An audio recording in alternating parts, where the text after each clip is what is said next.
जी नमस्कार, मेरा नाम कृष्णपाल राठौर है। स्वागत है हमारे इस YouTube चैनल पर। योगी आदित्यनाथ जो है, उनकी जो कुर्सी है ना, वो अब खतरे में दिखाई दे रही है।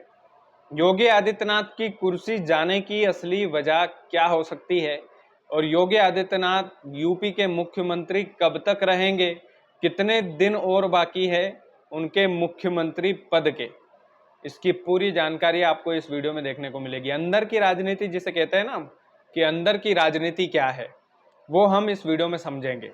केशव प्रसाद मौर्य पूरी तरह से मोर्चा खोल चुके हैं योगी आदित्यनाथ को हटाने के लिए और दिल्ली में जेपी नड्डा से जाकर मिले। क्या कुछ जेपी नड्डा और केशव प्रसाद मौर्य के बीच में बातचीत हुई है, वो जग जाहिर है, वो सब जानते हैं कि केशव प्रसाद मौर्य ने जो बिसात योगी आदित्यनाथ को हटाने के लिए बिछाई थी, वो पूरा जगत जानता है। दरअसल लोकसभा चुनाव के बाद से ही ये अटकलें लगना शुरू हो गई थी कि योगी आदित्यनाथ जो है और मुख्यमंत्री पद की जो उनकी कुर्सी है, वो अब खतरे में दिखाई दे रही है।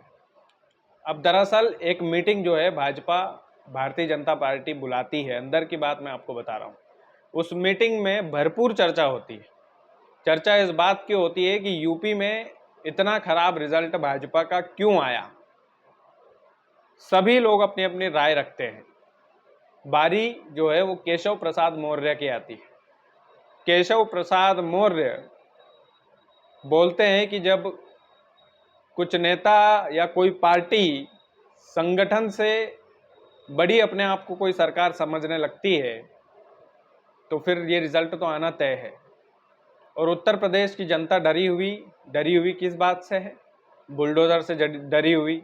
जिस व्यक्ति का घर टूटा है बुलडोजर से, वो जिंदगी भर उसकी 7 पुश्तें आपको वोट नहीं देगी, चाहे आप उसको कितना ही कन्विंस कर ले। पहला मुद्दा ये रखा। बात में दम भी था कि भाई जिस व्यक्ति का बुलडोजर से घर टूटा है, वो व्यक्ति जिंदगी भर आपको वोट नहीं देगा।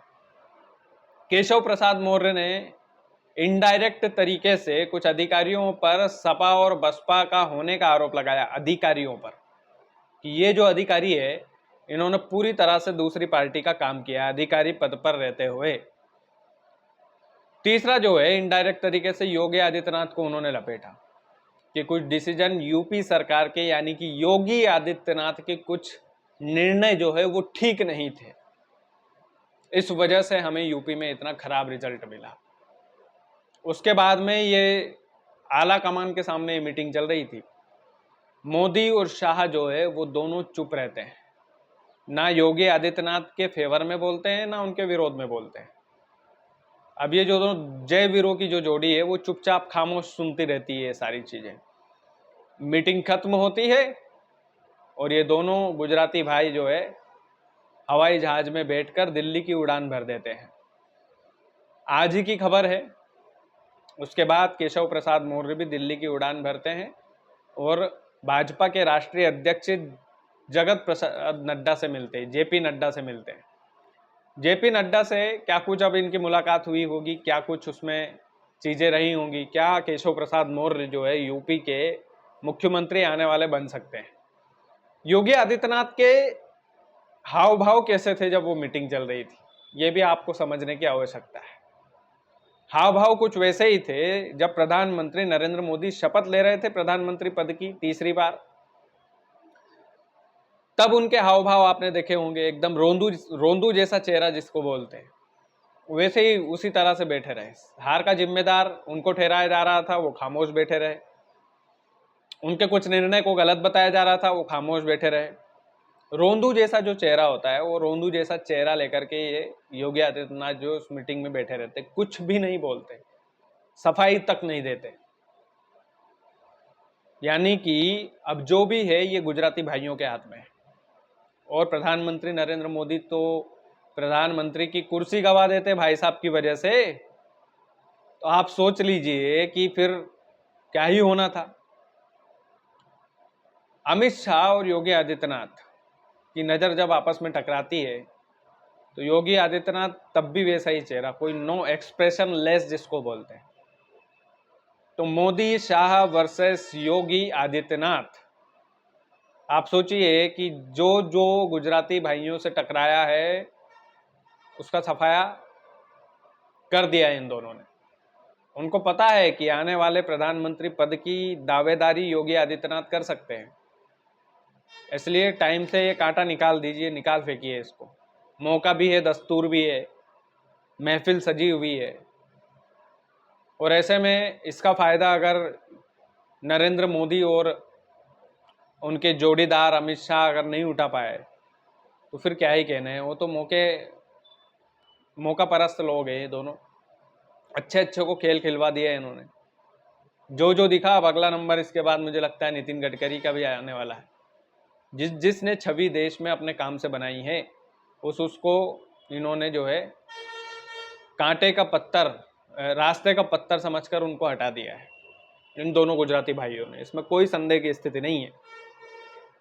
तो अब ये है कि योगी आदित्यनाथ की कुर्सी जो है वो कितने दिनों की रह गई है, सवाल ये है। मीटिंग चल रही है, मीटिंग पर मीटिंग चल रही है, कोई दिल्ली जा रहा है, फूल गुलदस्ते से उसका स्वागत किया जा रहा है। योगी आदित्यनाथ जो है सड़ा सा मुंह बनाकर बस बैठे हुए हैं। अभी केशव प्रसाद जो मौर्य है, जेपी नड्डा से उन दोनों की बातचीत क्या हुई होगी, जेपी नड्डा और केशव प्रसाद मौर्य की, ये तो वो जाने और केशव प्रसाद मौर्य जाने। लेकिन योगी आदित्यनाथ के लिए ये जो सिंबल है, ये जो चीज़ें हैं, ये ठीक नहीं है, कुछ ठीक नहीं चल रहा है यूपी में। तो ऐसे में सवाल सब दूर से एक ही आवाज़ ये आ रही है कि अब योगी आदित्यनाथ जो है वो टारगेट पर है, खास करके दोनों गुजराती भाइयों के टारगेट पर है।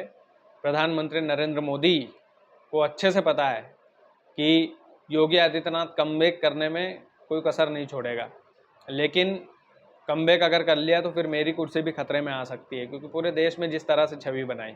लेकिन मीटिंग में जो ये बुलडोज़र वाली बात कही थी वो बड़ी इंटरेस्टिंग बात थी, क्योंकि बुलडोज़र बाबा के नाम से बड़ा प्रचार प्रसार किया था भाजपा की आईटी सेल ने, और उसी बुलडोज़र की वजह से यूपी में धराशायी हो गए। ये धराशायी इतने कि बाल बाल बच गए। हिंदी भाषी प्रदेशों का बड़ा धन्यवाद देना चाहिए इन लोगों को, मध्य प्रदेश, छत्तीसगढ़ और राजस्थान का, कि इनकी कुर्सी जो है केंद्र में बच गई, नहीं तो इंडिया गठबंधन की सरकार बन जाती।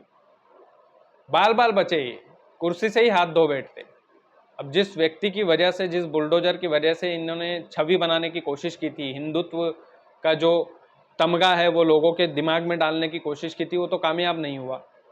अब कामयाब नहीं हुआ तो जाहिर सी बात है योगी आदित्यनाथ की जो छवि है वो बुलडोजर से बनी थी, और उसी बुलडोजर की वजह से उनकी छवि धराशायी हो गई। जिस तरह से लोगों के घर उन्होंने बुलडोजर से तोड़े, उनकी छवि भी बुलडोजर ने तोड़ डाली। तो यह है कि कर्मा इज रिटर्न, तो वो वाली चीज़ें हैं। बाकी अब देखते हैं कि ये गुजराती भाई जो है योगी आदित्यनाथ को कब तक कुर्सी पर बैठा कर रखते हैं। बहरहाल हमारा ये नया चैनल है, आप इसे सब्सक्राइब कीजिए, वीडियो को ज़्यादा से ज़्यादा शेयर कीजिएगा। बहुत बहुत धन्यवाद।